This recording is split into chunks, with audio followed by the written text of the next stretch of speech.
La plus grande tristesse de Claire Chazal, l'une des journalistes et présentatrices de télévision les plus célèbres de France, fut sans doute la profonde solitude qu'elle ressentit dans les dernières années de sa carrière, lorsqu'elle fut brusquement et brutalement renvoyée de TF1, la chaîne qui l'avait accueillie pendant plus de 2 décennies.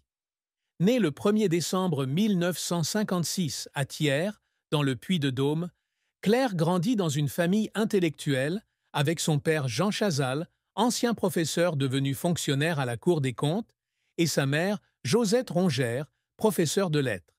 Passionnée de danse classique dès son plus jeune âge, elle la pratiqua pendant 15 ans, mais le destin la conduisit au journalisme, où elle devint un symbole d'élégance et de professionnalisme. Pendant plus de 24 ans, de 1991 à 1915, elle fut un visage familier du journal télévisé du week-end de TF1, guidant des millions de téléspectateurs français à travers les événements, grands et petits, avec sa voix chaleureuse et son assurance. Cependant, le 7 septembre 2015, TF1 annonça brutalement qu'elle ne présenterait plus l'émission, et son dernier bulletin, le 13 septembre de la même année, fut un moment déchirant. Dans son discours d'adieu, elle confia à plus de 10 millions de téléspectateurs sa profonde tristesse de quitter le rôle auquel elle avait consacré sa vie. On imagine qu'après l'extinction des caméras, elle retourna dans son appartement parisien, assise dans le noir, pleurant, ressentant la perte non seulement d'un emploi, mais aussi d'une partie de son identité.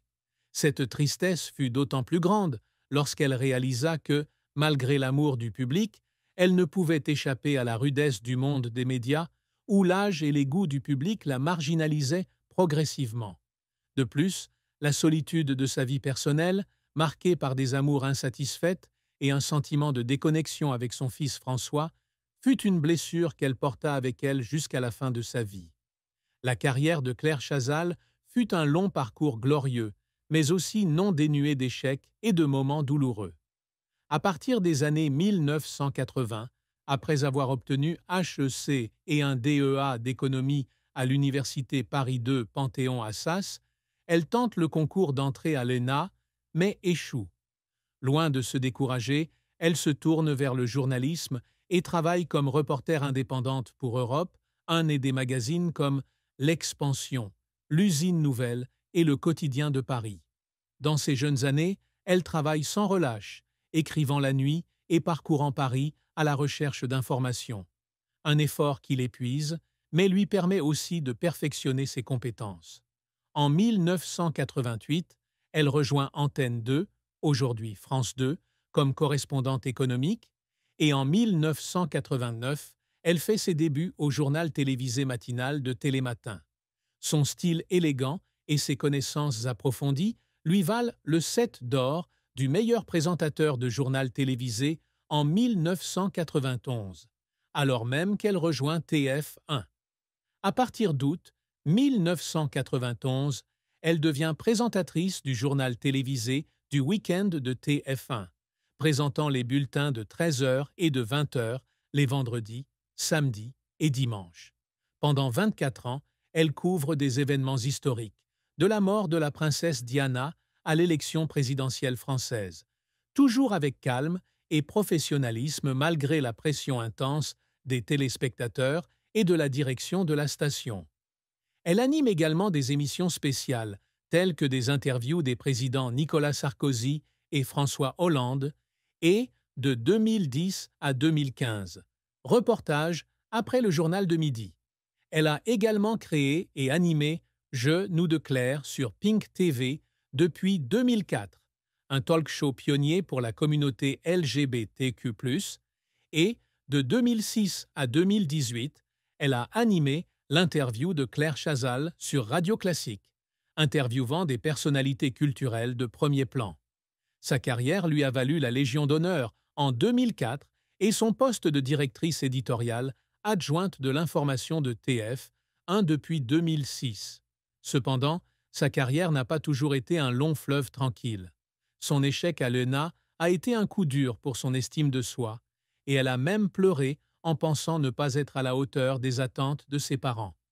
Durant ses premières années de journaliste, elle a dû faire face à une concurrence féroce et à de vives critiques, notamment lorsqu'elle s'est tournée vers la télévision, un domaine dans lequel elle avait peu d'expérience. En 2014, elle a été critiquée pour quelques petites erreurs à l'antenne, comme une mauvaise prononciation ou une confusion dans la lecture des informations, laissant penser à certains téléspectateurs qu'elle avait perdu son sang-froid. Ces critiques l'ont profondément blessée, et elle a un jour confié avoir pleuré dans les loges après un journal télévisé mal noté.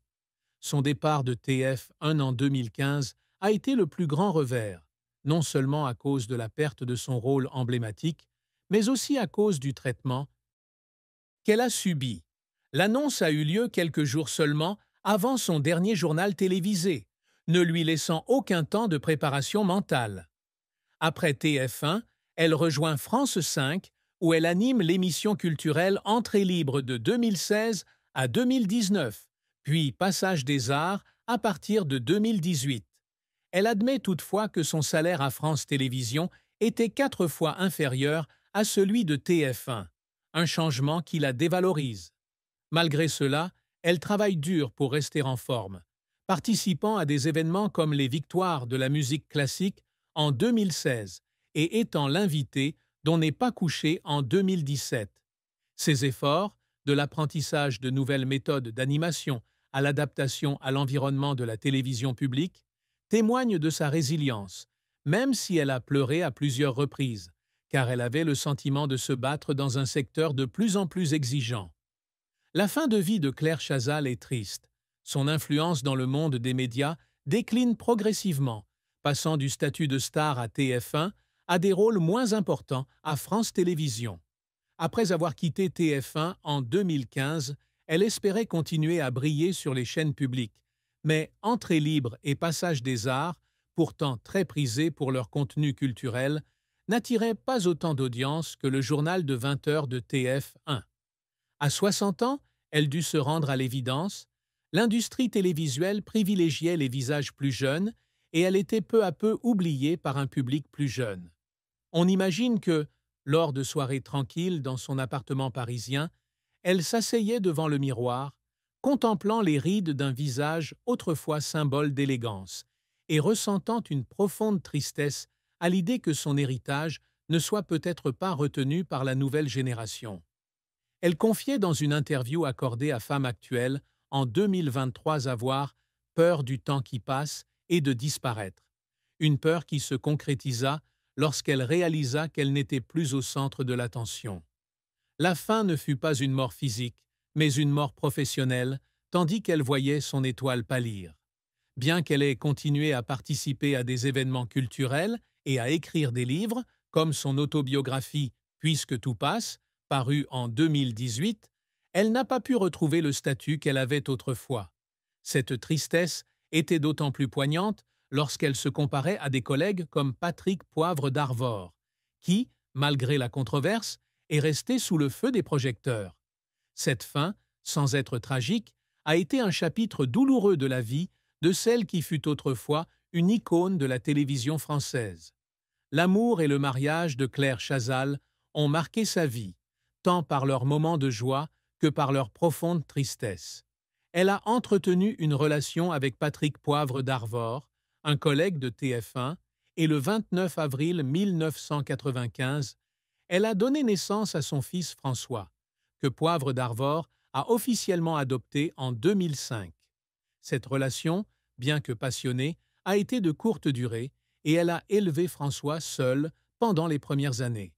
En 2000, elle a épousé Xavier Couture, directeur général adjoint de TF1, mais le mariage n'a duré que 3 ans et s'est soldé par un divorce en 2003. Elle a ensuite eu une relation avec l'acteur Philippe Torreton de 2003 à 2007, puis avec le mannequin Arnaud Lemaire, de 20 ans son cadet, de 2007 à 2015. Chaque relation lui a apporté des moments de bonheur, mais a aussi laissé des cicatrices. Sa plus grande tristesse amoureuse a probablement été le sentiment de ne pas pouvoir fonder une famille stable pour François. Elle a un jour confié se sentir coupable de ne pas passer suffisamment de temps avec son fils, surtout pendant les années chargées à TF1, où elle devait travailler le week-end. Le divorce avec Couture a été un coup dur, car elle espérait trouver la stabilité, mais les différences de mode de vie et la pression professionnelle les ont éloignés. Sa relation avec le maire, bien que très médiatisée en raison de leur différence d'âge, a également pris fin lorsqu'elle a réalisé que le fossé générationnel rendait difficile leur relation durable. Dans une interview accordée à CL Hebdo en 2025, elle a confié avoir renoncé à l'amour et trouvé le bonheur dans la liberté, mais au fond d'elle-même, elle a peut-être pleuré en pensant aux opportunités amoureuses passées. Son amour, bien que passionné, a toujours été éclipsé par sa carrière, la laissant avec une tristesse quant à ce qui aurait pu être. Le secret que Claire Chazal a si longtemps caché est peut-être dû à une grave crise psychologique qu'elle a traversée après son départ de TF1 en 2015, un secret qu'elle n'a jamais révélé publiquement pour préserver son image. On peut supposer qu'après son dernier journal télévisé, elle a sombré dans la dépression, sentant qu'elle avait perdu le sens de sa vie sans être devant les caméras chaque week-end. Elle a peut-être consulté un thérapeute à Paris, participant à des séances PR